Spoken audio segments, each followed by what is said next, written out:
Hello, welcome to our YouTube channel. In this video we'll explain the truth behind the anti-Semitic outcry following the art exhibition Documenta 15. This led to the censorship and removal of the banner exposed by the Palestinian art collective Tearing Patty. It is not a justification or a conviction, and it's focused on facts that each one can confirm for himself.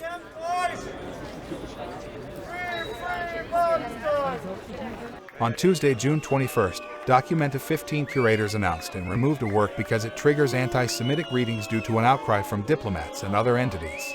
One of the figures that originated the outcry was a man with side locks and fangs, wearing a hat emblazoned with a Nazi emblem, the SS from Schutzstaffel, the organization most responsible for the genocidal murder of millions of Jews during the Second World War.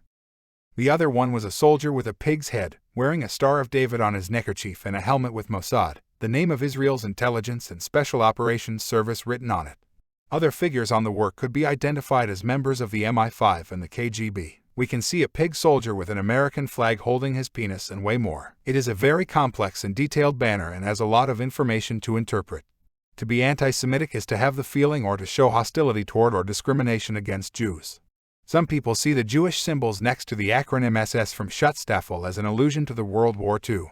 Some people think that Documenta organization could be promoting the scandal to engage more audience. It isn't news that Germany doesn't like to remember the past, but the truth is, this is not the first time that politicians use their influence to shut down anything that might trigger anti-Semitic readings. Let's take a look to some facts. The Star of David represents the Judaism and is directly a reference to the Jewish community. On the other hand, the word Mossad is directly a reference to the State of Israel. It is worth remembering that Israel proclaimed independence in 1948 and didn't exist until the end of the Second World War. The company Ben & Jerry's was also accused of antisemitism in July 2021, after they stopped selling ice cream in the occupied Palestinian territory, also known as OPT. In a statement, Ben & Jerry's informs the decision is not a rejection of Israel, but a rejection to Israeli policy, which perpetuates an illegal occupation that is a barrier to peace and violates the basic human rights of the Palestinian people who live under the occupation. The atrocities started in 1947, following the end of the British Mandate and the United Nations Partition Plan for Palestine, which Arab countries and peoples totally condemn.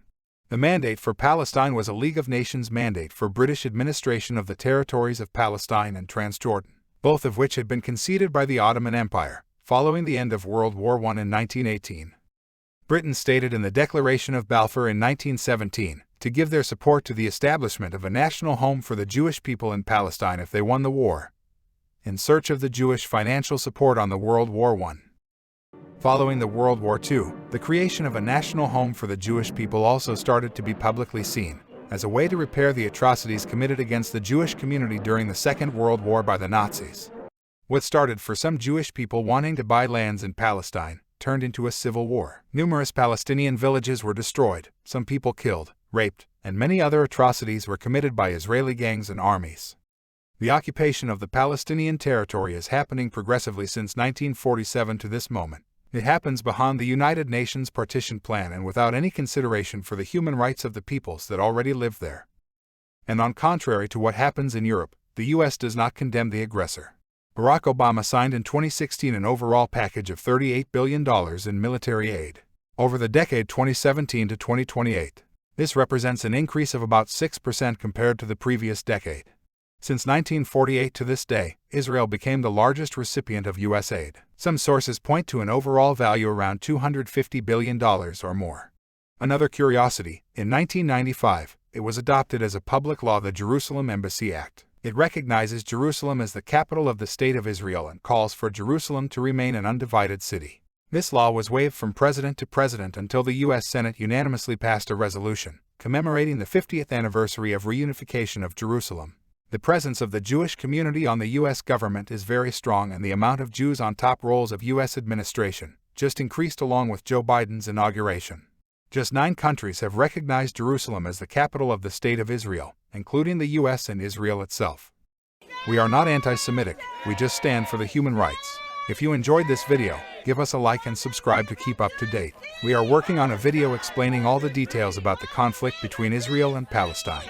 This channel is not owned by a billionaire, that's why we need your support. We are an independent group which believes on neutral journalism, free from political influence and available to everyone, regardless of their capacity to pay for it. See you next time.